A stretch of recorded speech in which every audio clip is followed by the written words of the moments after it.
Horrid Henry Meets the Queen. Chapter 1. Perfect Peter bowed to himself in the mirror.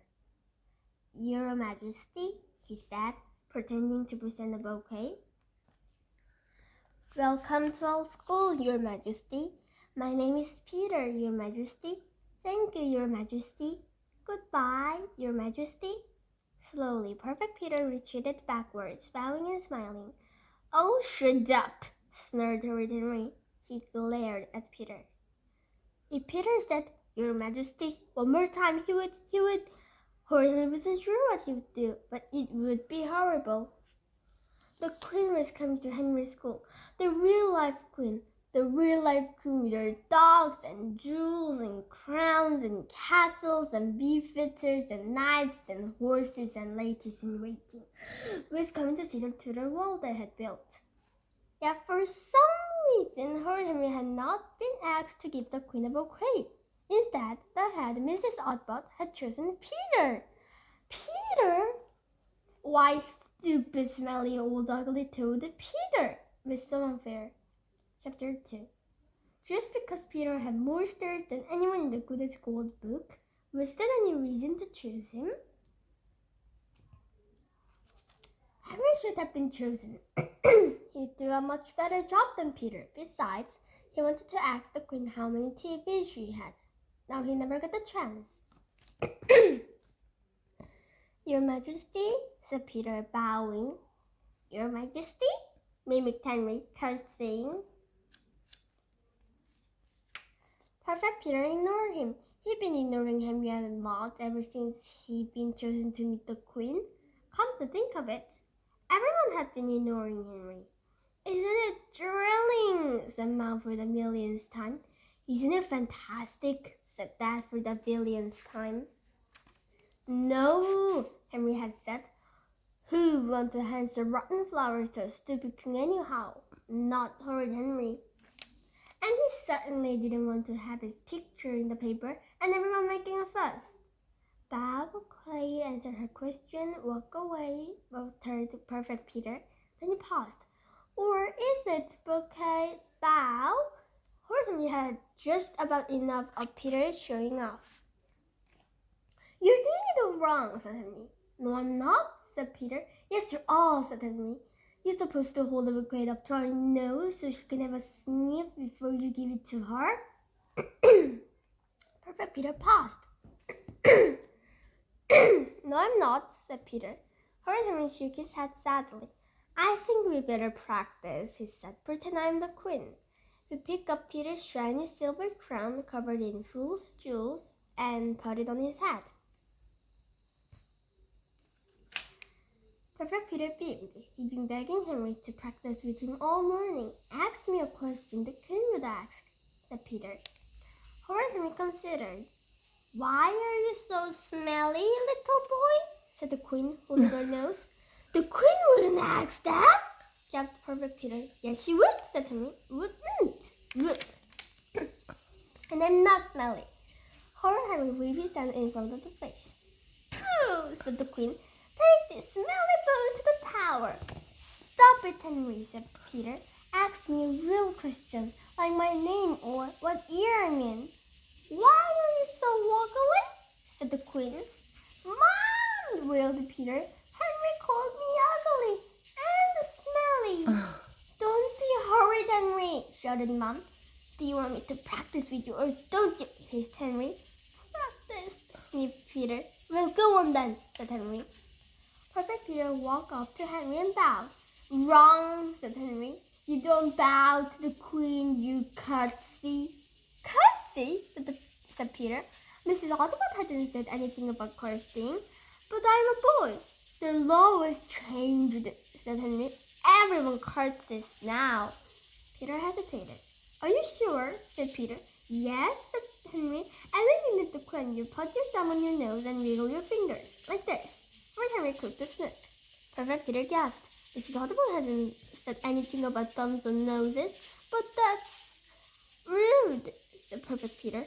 "Not to the Queen," said Horrid Henry. "You can't just say hi to the King like she's a person. She's the Queen. There are special rules. If you get it wrong, she can chop off your head." Chop off his head? Mrs. Audubon hadn't said anything about chopping off heads.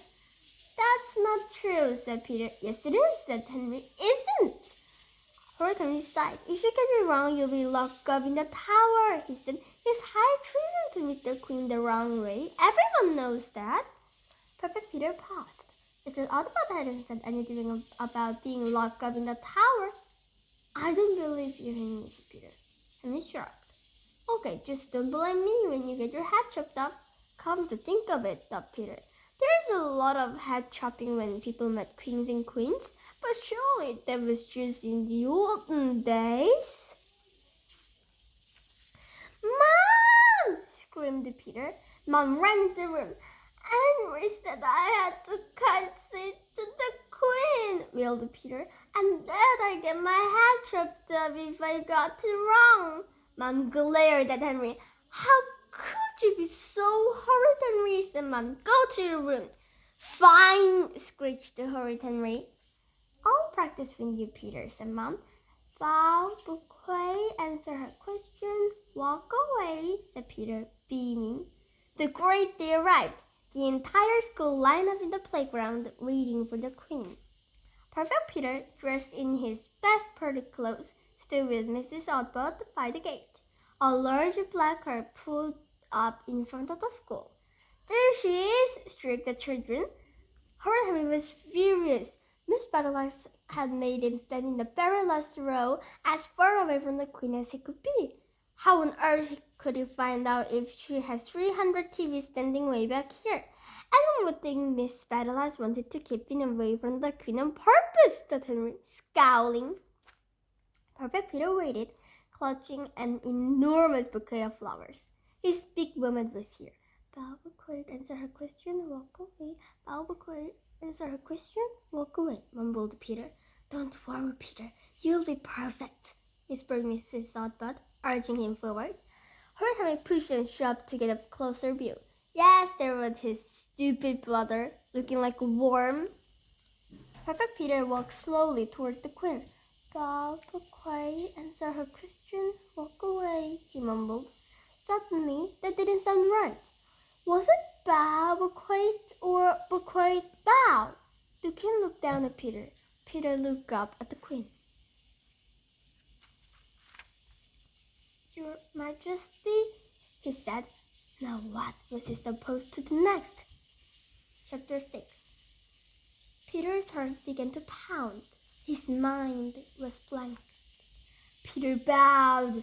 The bouquet smacked him in the face. Ow! Yelled Peter.